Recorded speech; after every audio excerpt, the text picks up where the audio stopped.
នេះជាការស្ទូចត្រីនៅទន្លេទៅតាមដានការស្ទូចត្រីទាំងអស់គ្នាបានចូលត្រីមួយហើយត្រីទី1គឺបានត្រីកូនថេពោ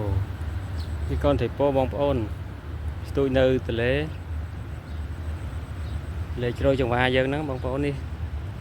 ស្ពានជ្រោយចង្វានេះបានថេពោនេះកូនថេពោឯងបងប្អូនបើសិនជាបានមេវាវិញមិនទូចអញ្ចឹងឯងមេវាប្រហែលជាមួយចាប់ពីកន្លះគីឡូឡើងទៅ1គីឡូគឺស៊ីស្ទូចទឿញសាហាវណាបងប្អូនបាទនេះគឺជាកូនថេពោជាខ្មៅកូនត្រីពោនេះវាតូចពេកអញ្ចឹងប្រឡែងវាទៅវិញហើ